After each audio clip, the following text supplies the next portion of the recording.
Et bonjour à tous, bienvenue sur la chaîne de l'Hexamone Crypto. Nous sommes le mardi 29 août 2023, 8h46 à l'heure à laquelle je fais cette vidéo. On va faire un point bien sûr sur la situation du Bitcoin et on va regarder quelques cryptos du top 100. Allez, on démarre avec cette map, avec des performances du côté du XDC, du côté du X, 12%, avec le AVAX 4,1%, le Algo 3,7%.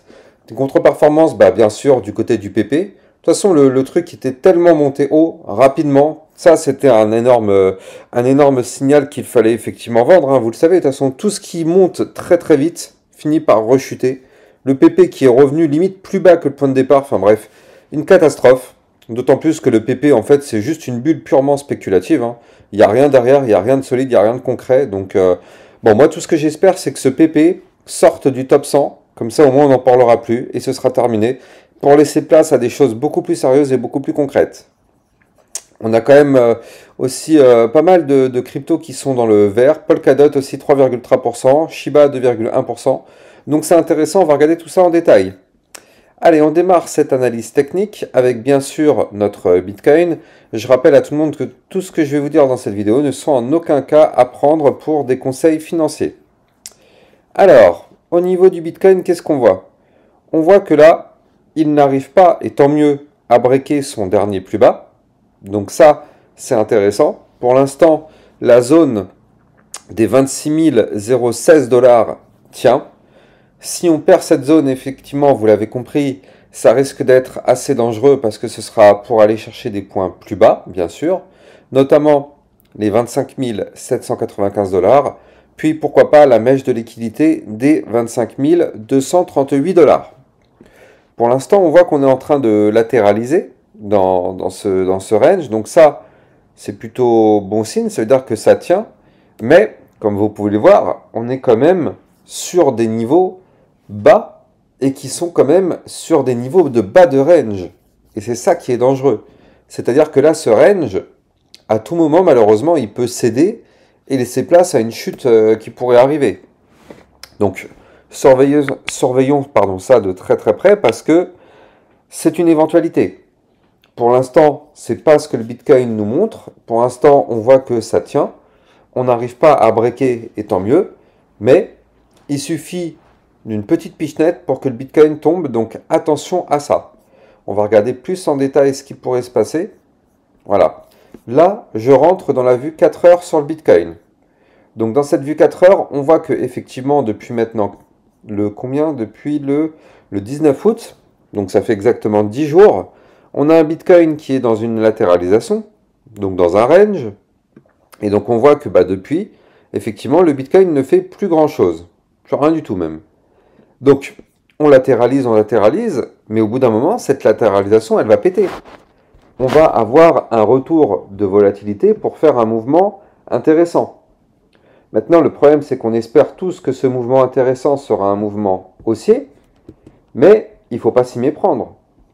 Là, il suffit qu'en vue 4 heures, on break le range par le bas, c'est-à-dire qu'on break de façon validée et confirmée, c'est-à-dire avec un pullback, les 25 921 $, qui correspondent au bas du range.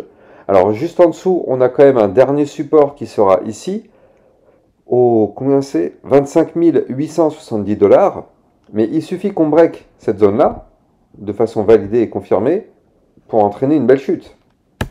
Donc ne nous y méprenons pas, on est quand même à 2 doigts de faire ça. Je ne dis pas que ça va se réaliser. Le Bitcoin, vous le voyez parfaitement, a maintenu cette zone de bas du range depuis un long moment, vous le voyez ici. Ça a tenu là, ça a tenu ici, ça a tenu là, et ça a encore tenu, c'était quand? C'était hier. Donc pour l'instant, ce bas du range tient bon. Les bulls sont là. À chaque fois qu'on est sur le bas du range, les bulls rachètent pour aller chercher le haut du range, et ainsi de suite. Donc pour l'instant, ça tient. Maintenant, attention à ne pas breaker tout ça par le bas pour effectivement entraîner une chute des cours. Je rappelle qu'on a des bandes de Bollinger qui sont hyper resserrées. Ça fait vraiment très longtemps qu'on n'a pas eu des bandes de Bollinger aussi resserrées que ça en vue 4 heures. Donc là, ça veut dire tout simplement quoi? Que là, à partir du moment où ces bandes de Bollinger seront amenées à être pétées, peu importe le côté, que ce soit par le haut, ou par le bas, il faut s'attendre à un regain de volatilité assez important parce que ces bandes de Bollinger, tout simplement, sont hyper resserrées. Et donc ça entraînera forcément un retour de volatilité. Donc si on break par le haut le range des 26 246 $, on pourrait avoir comme target ici la résistance des 26 621, puis la moyenne mobile sans période aux 26 874 $, voire même, pourquoi pas, revenir chercher ici les 27 430 et les 27 615 $. Voilà, ça ce sont les targets hautes à aller chercher en cas de cassure du range par le haut. Maintenant, il faut quand même voir aussi quelque chose. Du côté du calendrier macroéconomique, on va avoir aujourd'hui deux indices importants qui vont tomber. On va avoir à 16 h la confiance des consommateurs et on va aussi avoir à 16 h le rapport GOLTS sur les nouvelles offres d'emploi du mois de juillet. Et demain aussi, on va avoir des informations intéressantes.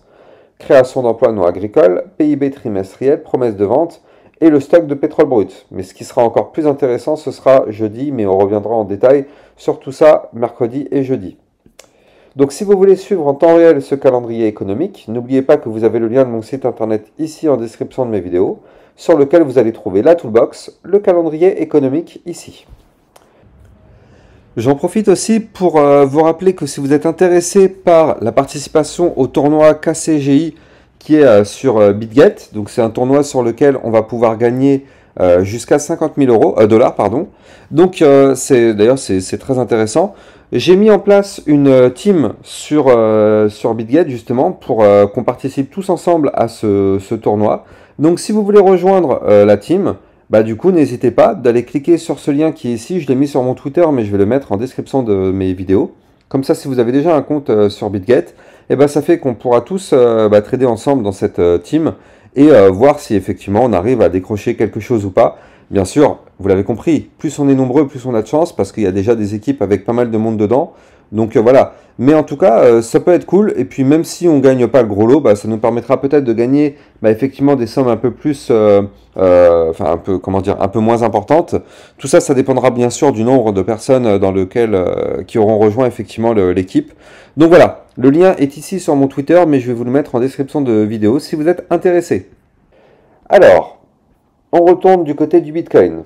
Donc là, effectivement, peut-être qu'à 16 h, on risque d'avoir de la volatilité. En tout cas, là, pour l'instant, on est bloqué par une résistance qui est là, qui a rejeté le cours du Bitcoin pendant 1, 2, 3, 4 fois. On a été rejeté ici 4 fois, vous le voyez, par la résistance des 26 117 $.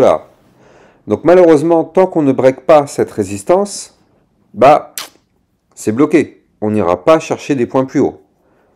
Maintenant, si on pète cette résistance, bien sûr, on ira chercher le haut du range et pourquoi pas tenter sa cassure par le haut.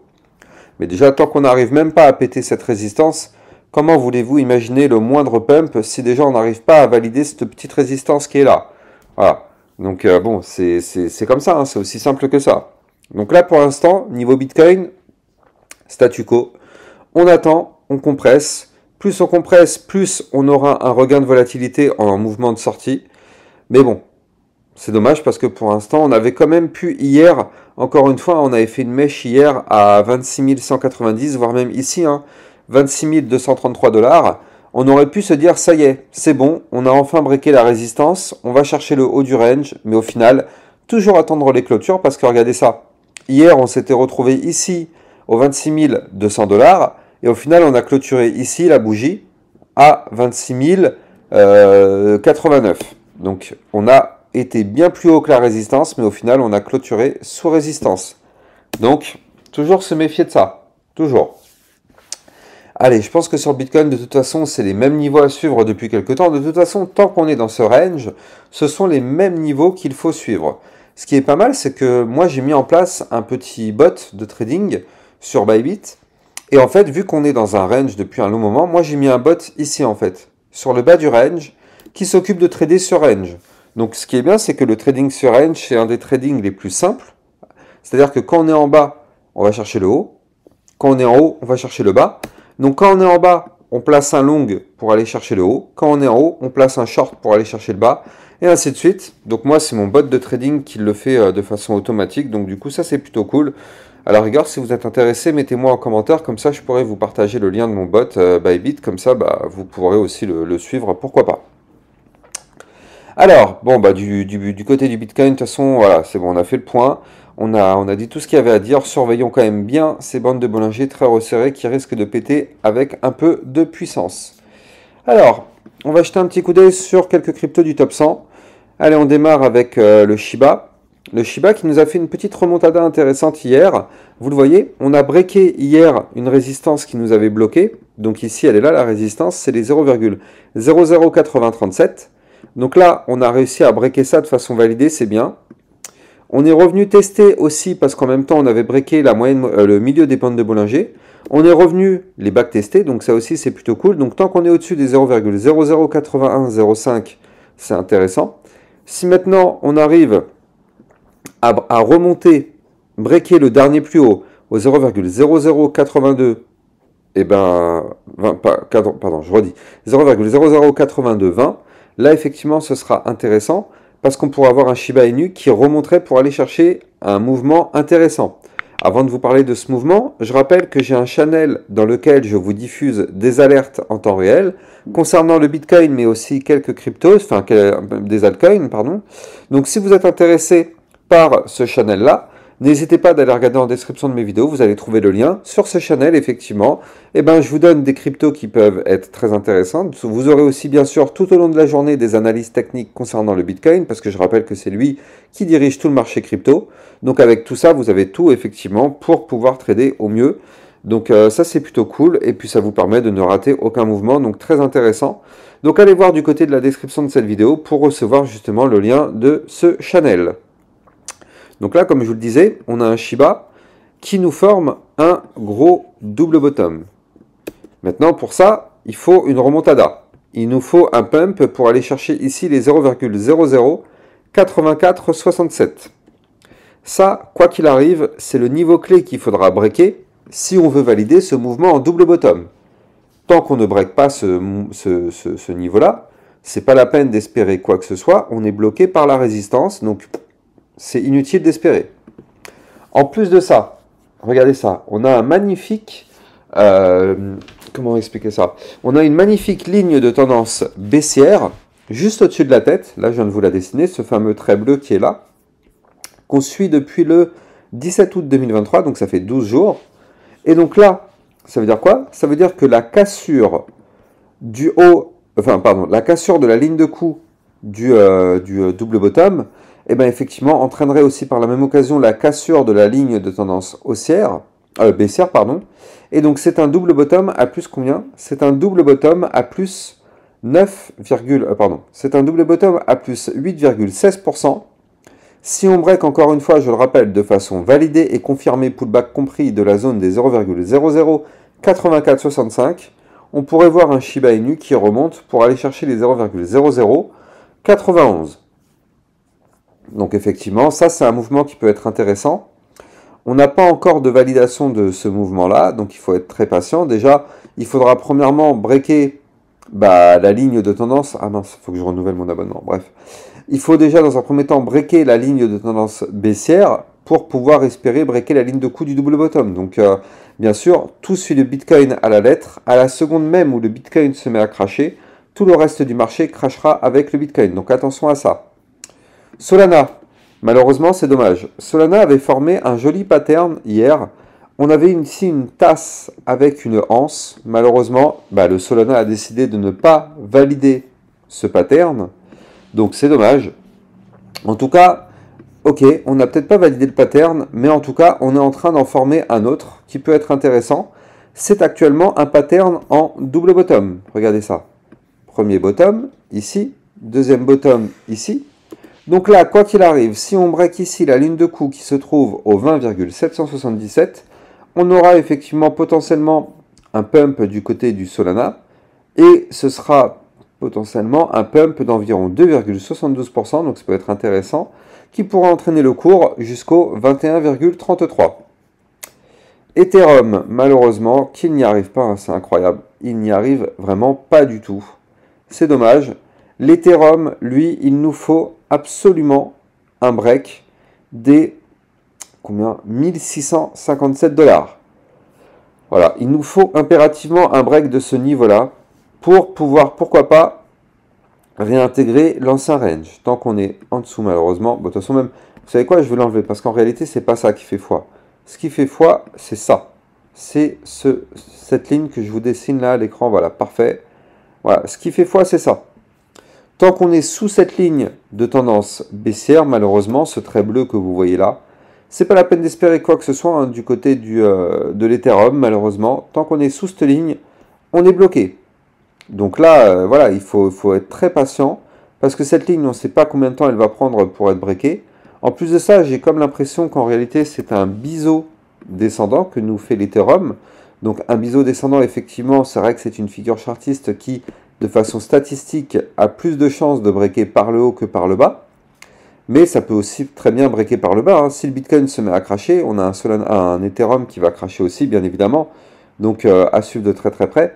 Mais en tout cas, là, il faut absolument qu'on arrive à breaker ici les 1655 $. Si on break ce niveau-là, effectivement, on pourrait retrouver un peu de volatilité du côté de l'Ethereum pour aller chercher ici les 1664 et les 1677 avant d'aller chercher la résistance des 1700 $. Donc Ethereum, bon, à suivre.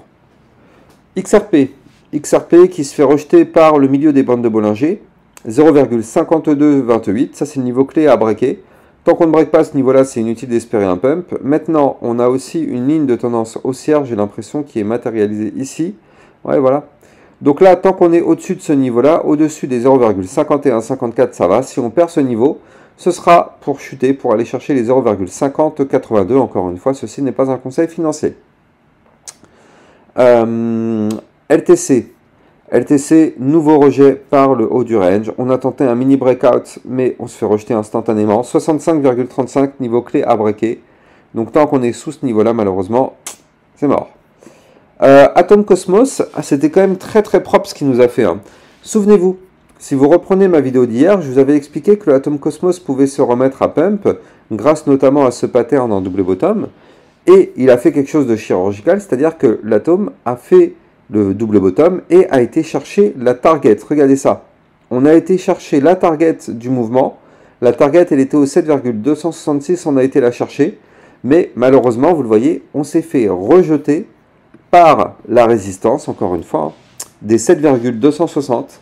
Donc on a pris nos profits ici. Hein. C'était bien quand même, ça nous a permis de prendre des petits profits avant de se faire rejeter, donc c'est pas grave. On a assuré des petits profits grâce au mouvement, donc ça c'est plutôt cool, c'est dans notre poche. Mais derrière, rejet par la résistance, donc du coup malheureusement vous l'avez compris, on retrace et on revient chercher quoi? On revient chercher la ligne de coup du double bottom qu'on avait breaké au 7,184, zone à ne pas breaker. Polygon Matic, malheureusement, ça sent pas bon non plus. Pour l'instant, on repasse sous la résistance des 0,5586. Il faut absolument garder cette résistance. Et on termine sur le Polkadot qui nous a fait quelque chose d'assez intéressant hier. C'est-à-dire que là, vous le voyez, on était sous le bas du range ici. Et je vous avais dit, si on voulait un pump, il fallait quoi qu'il arrive réintégrer le bas du range, donc au 4,472. Ça, je vous l'avais dit hier. Et donc, je vous avais dit que si on break ce niveau-là, on ira chercher le haut du range au 4,527, voire même des points plus hauts. Donc, c'est exactement ce qu'il a fait pour se faire rejeter par la moyenne mobile sans période au 4,608. Donc, voilà. Ça, c'est le niveau clé qu'il faudra breaker pour continuer le pump, 4,608. Malheureusement, là, après la cassure du range par le haut, on peut s'attendre effectivement à un pullback pour revenir backtester ici les 4,527, le niveau clé qu'on avait breaké auparavant. Donc voilà, ça, il va falloir surveiller ça de très très près. Si vous voulez, quoi qu'il arrive, recevoir des alertes en avant-première et tout au long de la journée, n'hésitez pas d'aller regarder en description de mes vidéos pour rejoindre le channel des alertes. Et n'oubliez pas que sur ce channel, je vous diffuse aussi des altcoins qui peuvent être très intéressantes. Quant à moi, j'ai plus qu'à vous souhaiter une bonne journée. N'oubliez pas aussi d'aller jeter un petit coup d'œil du côté de mon Twitter officiel pour recevoir des informations, des actualités. Vous allez trouver le lien de mon Twitter officiel en description de mes vidéos. Et je vous souhaite une excellente journée. Je vous dis à plus tard pour une prochaine vidéo. Peut-être que ce midi ou ce soir, je vous ferai une vidéo concernant le Shiba Inu. Je vous tiendrai au courant. Si vous mettez en commentaire effectivement que ça vous intéresse, bah, je le ferai. Allez, passez une excellente journée. Ciao, ciao.